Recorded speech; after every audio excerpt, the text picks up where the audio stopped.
Whoa. I'm running short of words right now, but I cannot afford this because I have to speak. Thank you so much for all the love, for all the warmth. Thank you for accepting me. Thank you very much.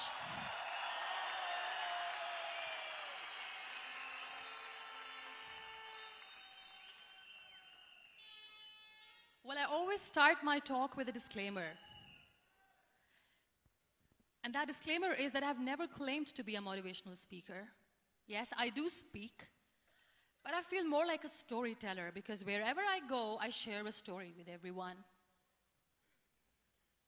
Well, it is a story of a woman whose perfectly imperfect life made her who and what she is today. It's the story of a woman who, in pursuit of her dreams and aspirations, made other people realize that if you think that your life is hard and you're giving up on that because you think your life is unfair, think again. Because when you think that way, you are being unfair to your own self. It's the story of a woman who made people realize that sometimes problems are not too big. We are too small because we cannot handle them.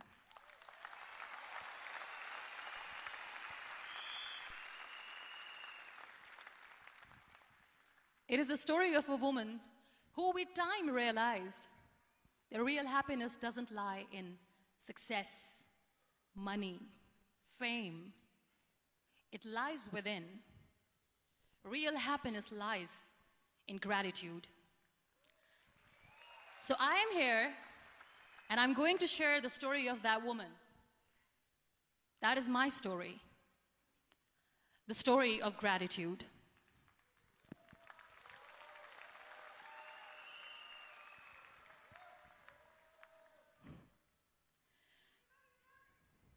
I love you too. I love you all. I believe in the power of words. Many people speak before they think. But I know the value of words. The words can make you, break you, they can heal your soul, they can damage you forever. So I always try to use the positive words in my life wherever I go. They call it adversity, I call it opportunity. They call it weakness, I call it strength. They call me disabled, I call myself differently abled. They see my disability. They see my disability, I see my ability. There are some incidents that happen in your life, and those incidents are so strong that they change your DNA. Those incidents or accidents are so strong that they break you physically. They deform your body, but they transform your soul.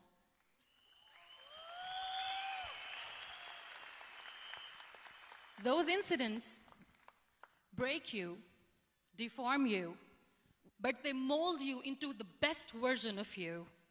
And the same thing happened to me. And I'm going to share what exactly happened to me.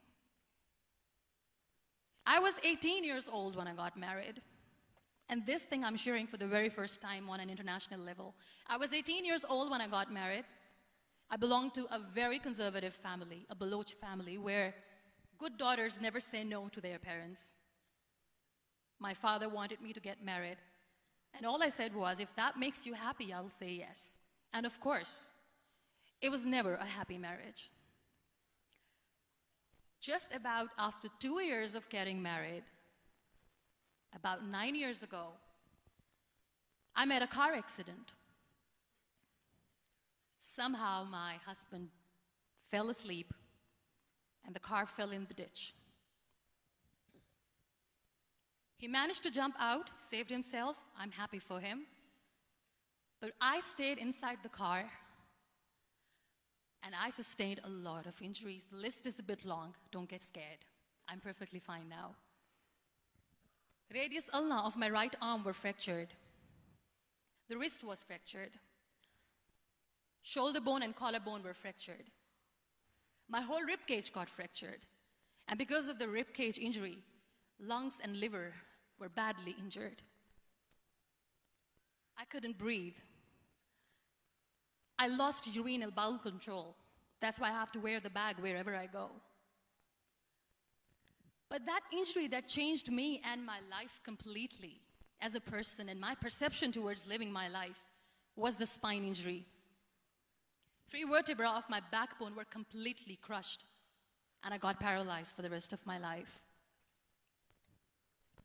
So this accident took place in a far-flung area in the outskirts of a very small province, Balochistan, where there was no first aid, no hospital, no ambulance. I was in the middle of nowhere in that toppled car. Many people came to rescue. They gave me CPR. They dragged me out of the car. And while they were dragging me out, I got the complete transection of my spinal cord. And now there was this debate going on. Should we keep it here? She's going to die. Where should we go? There is no ambulance. There was this 4-wheeler Jeep standing in the corner of the street. They said, put her in the back of the Jeep and take her to the hospital, which is 3 hours away from this place. And I still remember that bumpy ride. I was all broken. They threw me at the back of the Jeep and they rushed me to the hospital. That is where I realized that my half body was fractured and half was paralyzed. I finally ended up in a hospital where I stayed for 2.5 months. I underwent multiple surgeries. Doctors have put a lot of titanium in my arm. There's a lot of titanium at my back to fix my back. That's why people in Pakistan call me the Iron Lady of Pakistan.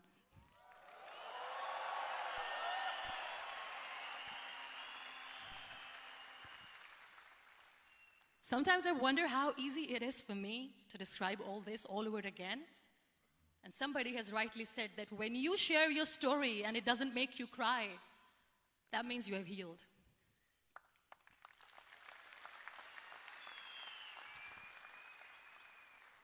Those 2.5 months in the hospital were dreadful. I will not make up stories just to inspire you. I was at the verge of despair. One day, doctor came to me and he said, well, I heard that you wanted to be an artist, but you ended up being a housewife. I have a bad news for you. You won't be able to paint again because your wrist and your arm are so deformed, you won't be able to hold a pen again. And I stayed quiet. Next day, doctor came to me and said, your spine injury is so bad, you won't be able to walk again. I took a deep breath and I said, it's all right.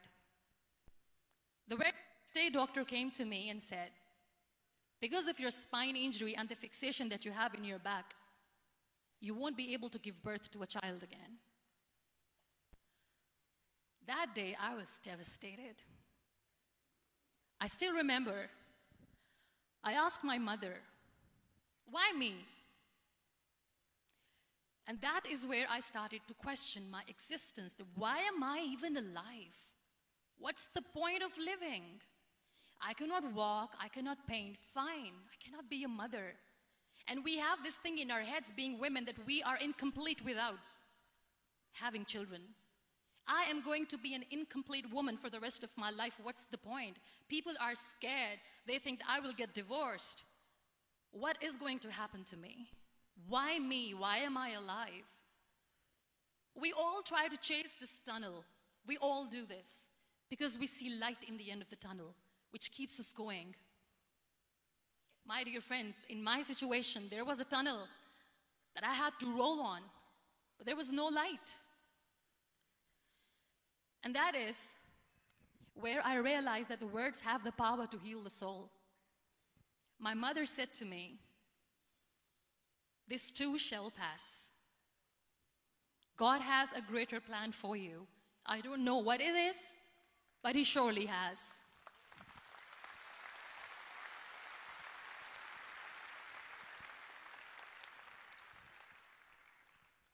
And in all that distress and grief, somehow or the other, those words were so magical that they kept me going.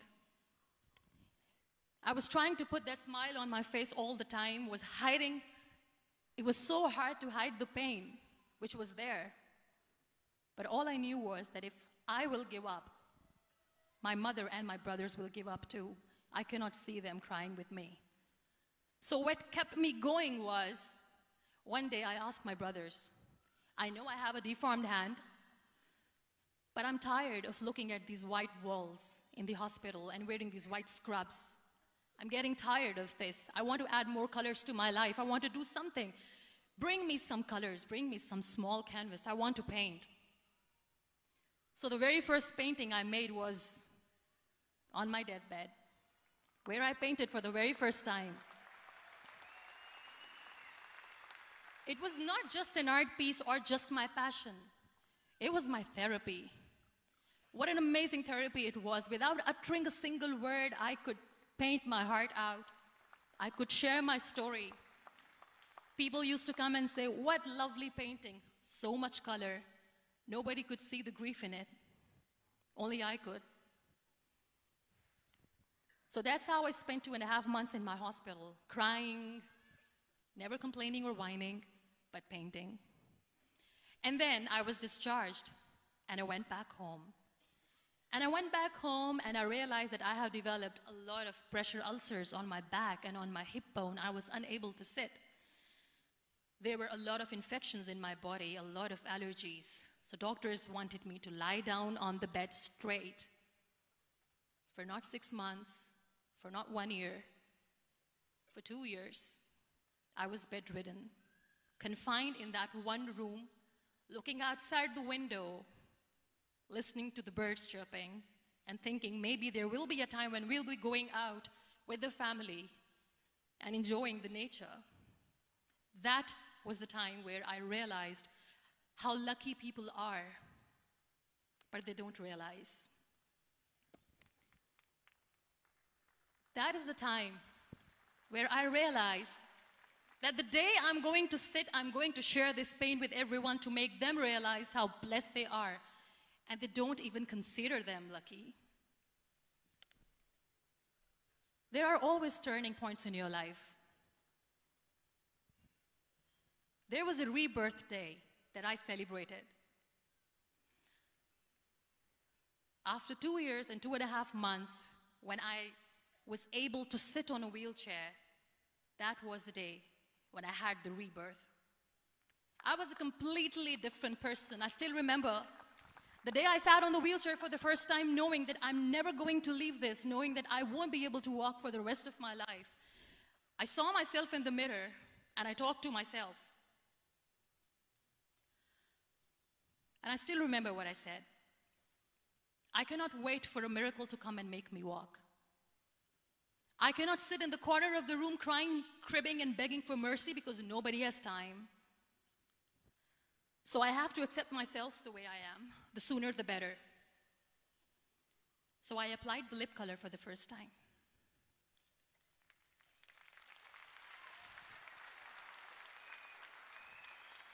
And I erased it. And I cried. And I said, what am I doing? A person on a wheelchair should not do this. What will people say? Clean it up. Put it again. This time I put it for myself. Because I wanted to feel perfect from within.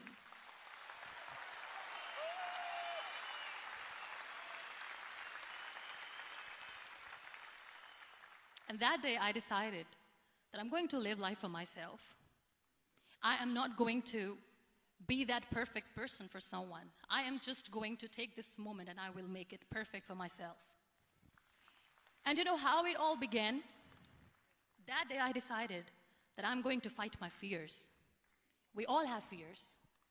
Fear of unknown, fear of known, fear of losing people, fear of losing health, money. We want to excel in career, we want to become famous, we want to get money. We are scared all the time.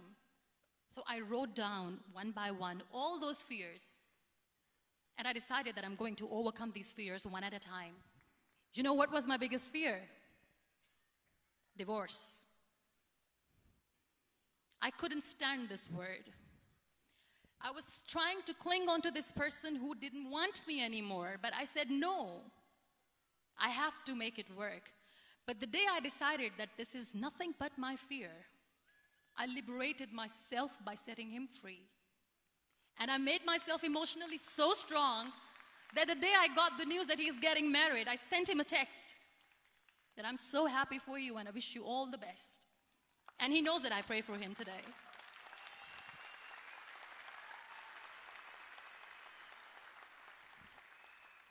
My biggest fear, number 2, was I won't be able to be a mother again. And that was quite devastating for me. But then I realized there are so many children in the world, all they want is acceptance. So there is no point of crying, just go and adopt one. And that's what I did.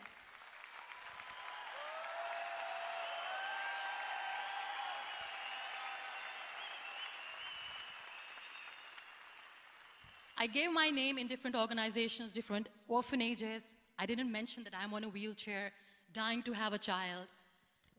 So I just told them that this is Muniba Mazari and she wants to adopt a boy or girl, whatsoever, but I want to adopt a kid. And I waited patiently. 2 years later, I got this call from a very small city in Pakistan. I got a call and they said, "Are you Muniba Mazari? There is a baby boy and would you like to adopt?" And when I say yes, I could literally feel the labor pain. I said, yes, yes, I am going to adopt him. I am coming to take him home.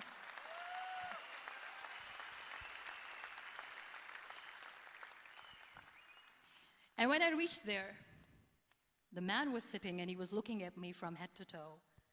And in back of my head, I kept thinking that, oh my God, he is going to say she's on the wheelchair, she doesn't deserve it. How is she going to take care of him?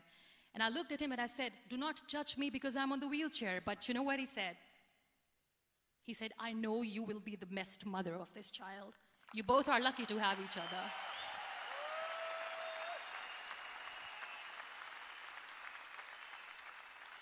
And that day, Niall was 2 days old, and today he's 6.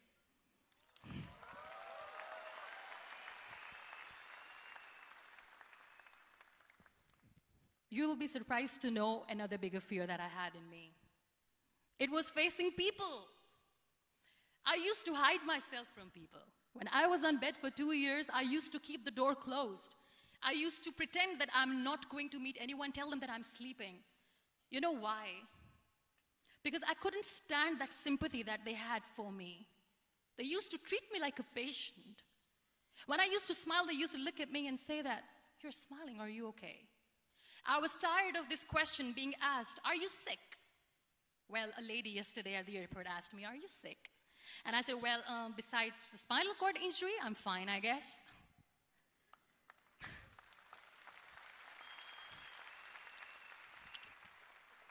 But those are really cute questions. They never used to feel cute when I was on the bed. So I used to hide myself from people, knowing that, oh my God, I'm not going to see that sympathy in their eyes. It's all right. And today I'm here speaking to all these amazing people because I have overcome the fear.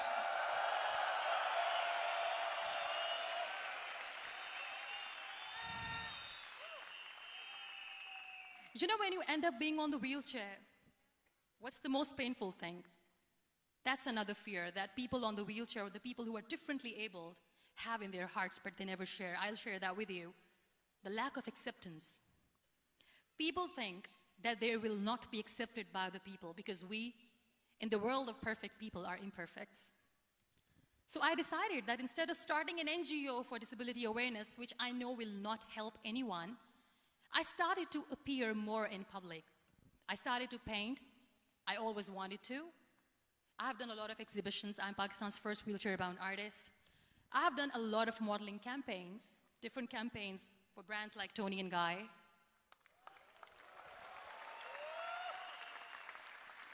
I have done some really funny, breaking the barriers kind of modeling. There was this one by the name Clown Town where I became a clown because I know that clowns have hearts too. And then I also decided that if I really want to make the difference, I am not going to let people use me for their polio campaigns where they will make you a victim and an emblem of misery and mercy and will say that, you know what, give polio drops to your children or they'll become like this girl. I decided that I'm going to join the national TV of Pakistan as an anchor person. And I've been doing a lot of shows for the last 3 years.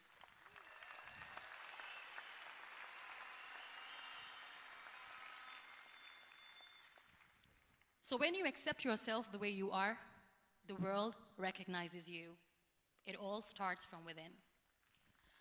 Thank you. I became the National Goodwill Ambassador for UN Women Pakistan, and now I speak for the rights of women, children.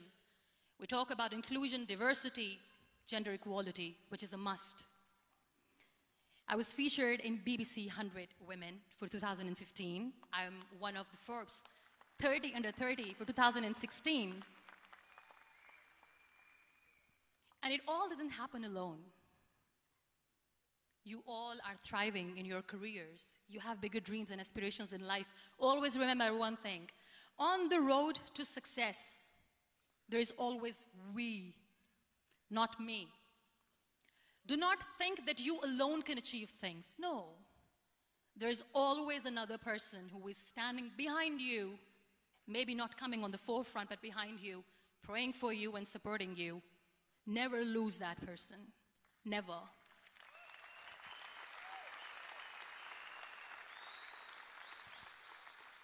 No matter how much I say that I couldn't find a hero, so I became one, I still want to recognize those 3 people in my life who literally changed my life completely, and I get inspiration from them every single day.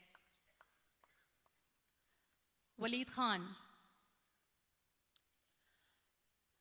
Many people know about the terrorist attacks in Pakistan. We have lost many people. And I'm sharing this with a very heavy heart because we actually have lost a lot of people in this huge turmoil of terrorism. These people are barbarians. They do not see people. They're even worse than animals. They have killed people in mosques. They have killed people in churches, temples, even in schools. There was this terrorist attack in Army Public School, Peshawar, where these terrorists entered in an examination hall and they killed our children. And in that attack, that day, this beautiful boy, Waleed Khan, who was my hero, my real life hero, was the proctor who was taking care of the students, was keeping an eye on the students. Those barbarians shot him 3 times in the face, 5 times on his body, and he fell down. I was asked to give a talk in the school after a week of that terrorist attack. With a very heavy heart, I went there and I spoke. We sang a few national songs. I thought that maybe I've done my part, but deep inside, it was killing me. I could see children injured. I could see children sitting on the wheelchairs, looking at me, wondering, what next? What was our fault? Just because we were here to give examination, we have been shot. So many people, so many children lost their friends. Their classrooms were empty. The next day they went to the classroom. So this kid, Waleed Khan, I was asked that he is in a hospital right now, and you have to go and see him and motivate him and tell him that it's going to be okay. And when I saw Waleed Khan coming on the wheelchair for the first time in front of me, face was all deformed. His leg was fractured, his arm was fractured. He couldn't talk, he lost his teeth. He cannot sneeze, he cannot smell. He cannot eat. And I kept thinking, what should I say? That everything is going to be all right? No, nothing is all right. And while I was juggling with the words, what to say, what not to say, this beautiful child, Waleed Khan, came to me and he said, "Are you Muniba Mazari?" I said, "Yes." He said, "Baji, let's take a selfie."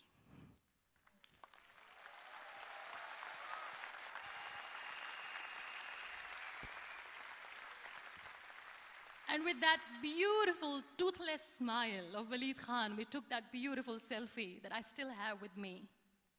I don't share that here because he was in a very bad shape that time. And that is where I realized that when I was thinking too much about his deformities, he's happy with himself. He doesn't even care.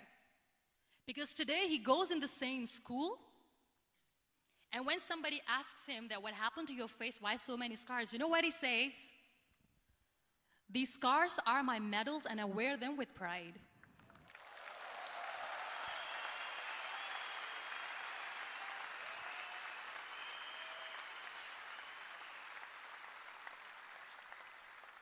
And how beautifully he says the terrorists wanted me not to study. I am going to study. I will become a doctor one day.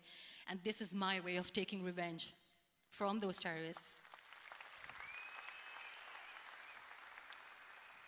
Another real-life hero, of course, my son. His name is Nile, N-I-L-E, River Nile. I learned so much from this kid. The first and foremost thing is patience.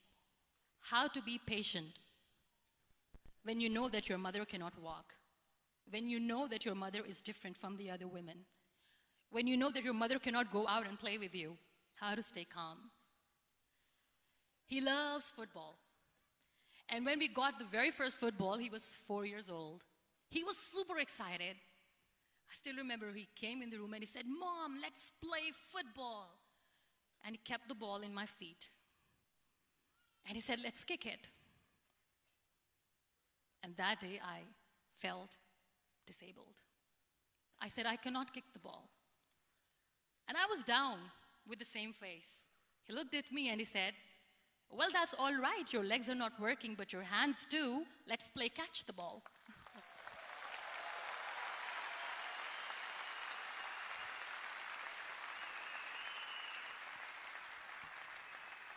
You know what? That day he made me realize that when you think your glass is half empty, come on, your glass is half full.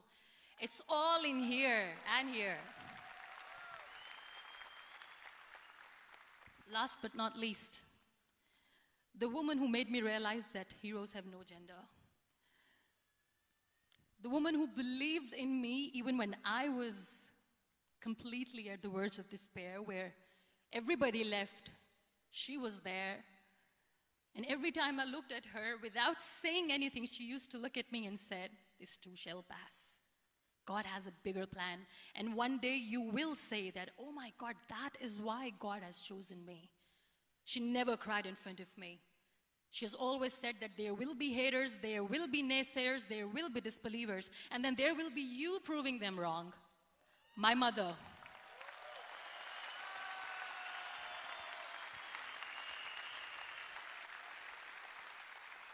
Whatever I am today, I'm nothing without her.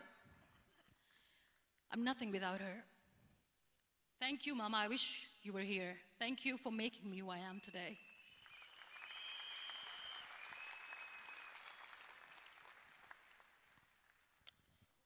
You know what? We human beings have a problem. Out of many problems, there is one more, and this is a self-created one. We always expect ease from life. We have this amazing fantasy about life. This is how things should work. This is my plan. It should go as per my plan. If that doesn't happen, we give up. So my dear friends, let me tell you one thing. I never wanted to be on the wheelchair. Never thought of being on the wheelchair. I was always aspiring to do bigger things, but had no idea that for that I have to pay the price to be where I am today. It's a very heavy price. This life is a test and a trial, and tests are trials are never supposed to be easy. So when you are expecting ease from life, and life gives you lemons, then you make the lemonade, and then do not blame life for that, because you were expecting ease from a trial. Trials make you a stronger, better person. Life is a trial, and with time you realize that.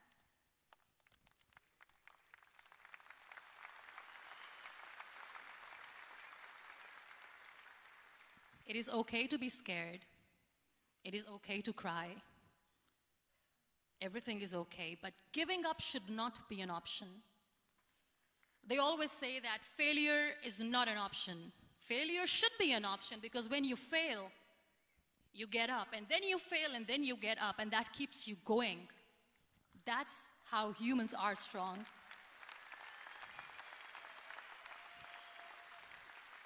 Failure is an option, should be an option, but giving up is not.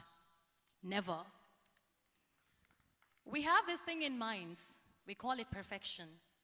We want everything perfect. We want ourselves to be perfect. There is this image in our head about everything.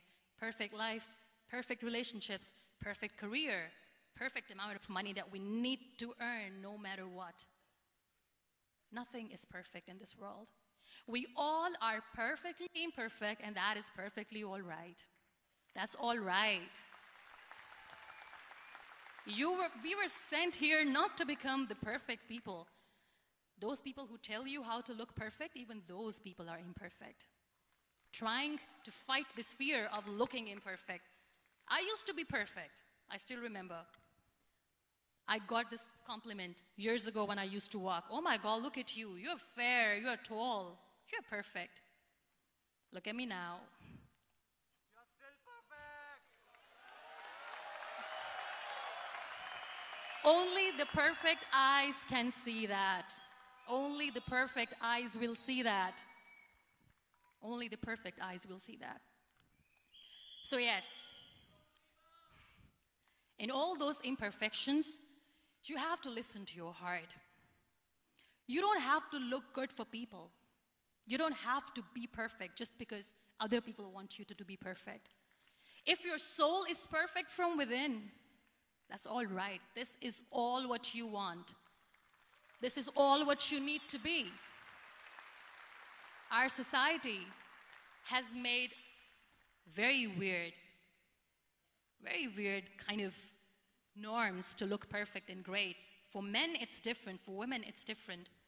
We think too much about what people say. We listen to ourselves too little. You know what makes you perfect? When you make someone smile. You know what makes you perfect? When you try to do something good for the people around you. You know what makes you perfect? When you feel someone's pain.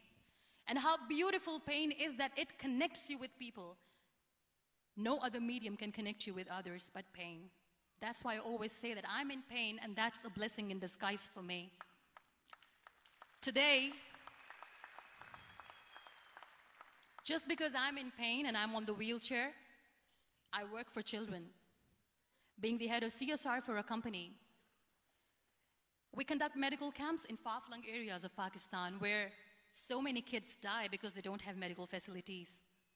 And I personally believe just because they cannot afford to live doesn't mean we'll let them die.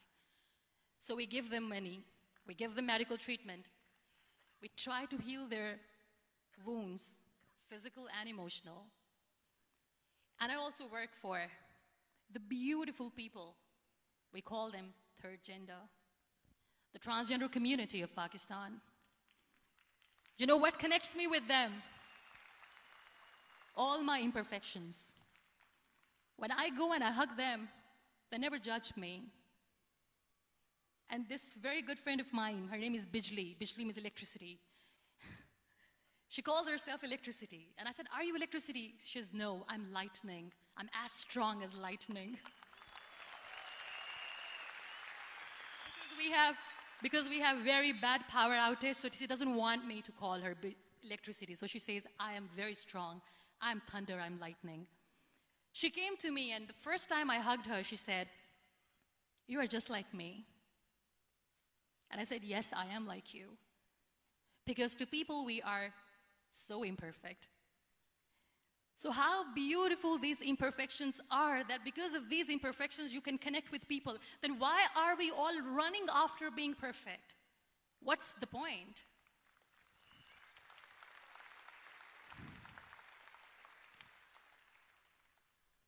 Every time I go in public, I always smile.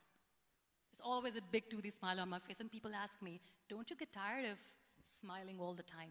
What's the secret? I always say one thing, that I have stopped worrying about the things that I have lost, the people that I have lost. Things and people who were meant to be with me are with me. And sometimes, somebody's absence makes you a better person. Cherish their absence. It's always a blessing in disguise. I always say that people are so lucky they don't even realize. You must be thinking, okay, you're lucky in what sense? Well, the breath that you just took was a blessing. Embrace it.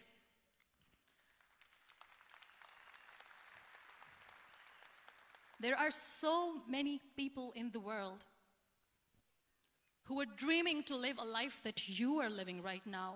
You have no idea. Embrace each and every breath that you are taking. Celebrate your life. Live it. Don't die before your death. We all die.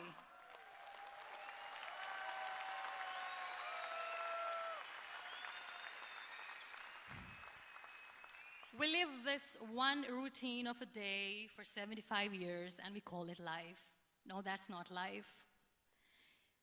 If you're still thinking why you have been sent here, if you're still juggling with the concept of why you are here, you haven't lived yet. You work hard, you make money, you do it for yourself. That's not life. You go out, you seek for people who need your help, you make their lives better. You become that sponge which can absorb all the negativity, and you become that person who can emit beautiful, positive vibes. And when you realize that you have changed someone's life, and because of you, this person didn't give up, that is the day when you live. Always.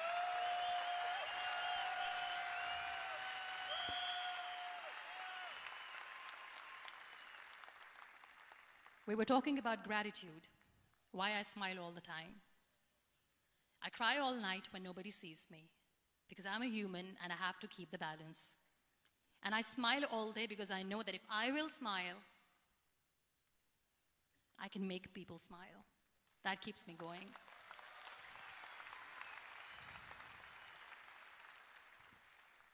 Be grateful for what you have, and you will always, always end up having more. But if you'll cry and if you'll crib for the little things that you don't have or the things that you have lost, you will never ever have enough. Sometimes we are too busy thinking about the things that we don't have that we forget to cherish the blessings that we have. I'm not saying that I'm not healthy and that makes me unlucky, but yes, it is hard. It is hard when I say that I cannot walk. It is hard to say when I wear this bag. It hurts. But I have to keep going, because never giving up is the way to live, always.